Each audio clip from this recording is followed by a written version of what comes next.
안녕하십니까, 알림이 황희두입니다. 윤석열 대통령을 응원하던 언론에서도 지지율이 심상치 않다, 이런 보도를 쏟아내고 있습니다. 그만큼 상황이 심각해졌단 건데요. 민주당 지지율이 국민의힘을 역전하기도 했지만 여기에 안주해서도 안 된다는 말씀 거듭 드리고 싶습니다. 국힘 내에서도 이준석 사태가 정리되면 지지율 반등을 기대할 수 있지 않겠냐, 이런 전망도 나오고 있다 하는데, 또 다른 쪽에선 이준석을 불러내지 않으면 국민의힘은 망한다, 서로 권력 다툼이 엄청난 상황이죠. 이준석 사태가 쉽게 정리될 가능성도 작다는 점도 많은 분들이 예측하고 있고요. 최근 단독으로 이준석 집 앞에 윤리위 내용 증명 도착문이 붙어있다는 사실이 전해지기도 했습니다. 핸드폰 전원 꺼놓고 자맹회에 들어갔다고 하는데요. SNS로 실컷 허세 부리더니 지금은 전략을 바꾼 것 같습니다. 그리고 오늘 새벽 국민의힘에서 월 2천만 원이나 되는 이준석 대표의 법카를 주내에 사용 정지시키겠다, 이런 단독 보도가 나왔는데요. 당대표실 직원들이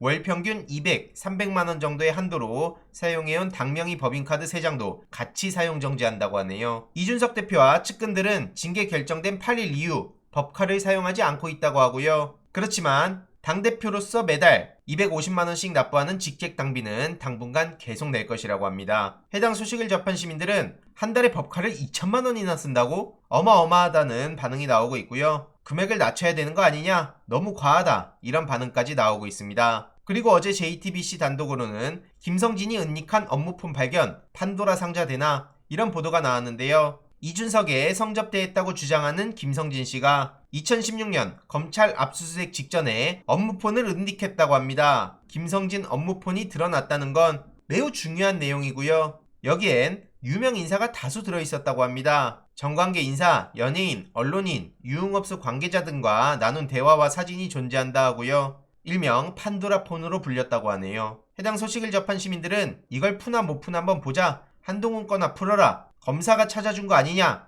이런 다양한 반응들이 나오고 있는데, 이런 심각한 상황에 진중권 씨는 윤석열 지지율 하락을 이끈 건 도어 스태핑과 이준석 사태라고 주장했네요. 최근 말씀드렸듯이 진중권 씨는 이준석 징계하면 2030 대거 이탈할 거다, 성상납 증거인멸교사 의혹을 감싸는 진중권 씨가 외치는 공정, 얼마나 공허하고 허무맹랑하고, 이런 사람이 19년 가을에 공정 타령하면서 얼마나 헛소리 됐습니까? 어쨌든 지금 권성동 원내대표는 직무대행이 됐고 이준석 경찰 수사 결과가 지도체제를 결정한다, 이런 입장을 전하면서 경찰 수사 결과가 제일 중요하다고 목소리를 높였는데, 이준석 대표 입장에서도 지금 이런 전반적인 상황을 보면서 SNS에 허세를 부리든 말든 하겠죠. 근데 권성동 원내대표도 참 어이가 없는 건 어제 최고위에서 당에 윤석열 대통령 사진 걸어야 되지 않겠냐, 이런 제안을 했다고 하는데요. 박근혜 시절 논란이 됐던 존영이라는 표현까지 나왔네요. 사진, 초상화를 높여서 부르는 말인데 굳이 논란을 만들어야 되냐? 여야 회의실 모두 고인이 된 전직 대통령 사진만 걸려있다며 난색을 표한 반응도 나왔고, 만약 윤석열 대통령 사진을 걸면 일각에서 박근혜 씨 사진도 함께 걸 것을 요구할 수도 있다는 얘기도 나오고 있습니다. 국민의힘이 탄핵의 강을 건넜다고요? 이런 식으로 야금야금 다시 박근혜 씨에 대한 얘기가 나오고 있죠. 이러니 아예 김건희 사진도 걸고 충성 맹세를 해라, 존영이라니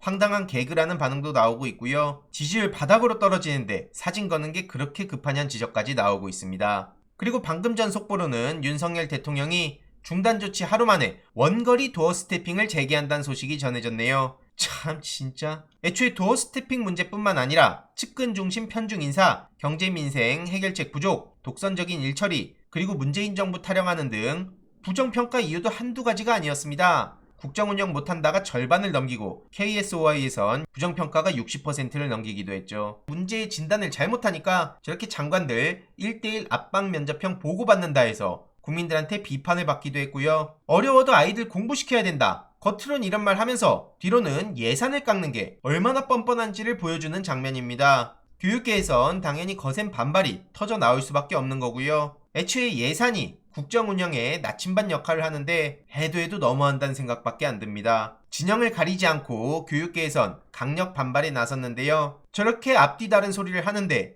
윤석열 정부를 비판하면 진영 논리가 되는 거고, 저런 윤석열 정부를 띄워주면 뭐 협치, 통합, 타협이 되는 겁니까? 협치 타령을 하고 싶으면 이런 분노 폭발한 시민들의 반응을 보고 얘기를 꺼내든 말든 했으면 좋겠습니다. 기승전 협치 타령만 하면서 이런 심각한 문제는 외면하는 거 자기 정치 아니면 뭡니까? 심지어 대통령 팬클럽 회원도 용산 대통령실을 마음껏 드나든다고 해서 이 또한 구설수에 오르기도 했는데요. 대통령실에선 이들의 방문 경위를 함구하고 있다고 하죠. 윤사모 중앙회장 명의로 활동하는 송모 씨가 대통령실을 찾아서 여기저기 드나들었다는 소식이 전해졌는데 송 씨는 업무차 갖고 기자실에 들러서 잠깐 인사만 나눴다 이런 주장을 했지만 누굴 만났는지는 끝내 답하지 않았다고 합니다. 전직 청와대 관계자는 청와대 직원들도 브리핑룸에서 사진을 찍고 싶어 했지만 출입도 잘 못하게 했다고 전했고요. 현 국민소통관은 대통령 집무실과 같은 건물에 있어 더 높은 보안을 요구받고 있음에도 불구하고 이런 일이 벌어진 거죠. 대통령실에서도 이에 대해서 함구하고 있다는 게 많은 비판을 불러오고 있습니다. 그럴 수밖에 없다 보고요. 비선 얘기도 괜히 나오는 게 아니라 생각하는데 점점 더 막장으로 치닫고 있습니다. 추가적인 소식 계속 전해드리도록 하겠습니다. 이번 내용도 유익했다면 구독, 좋아요, 알림 설정,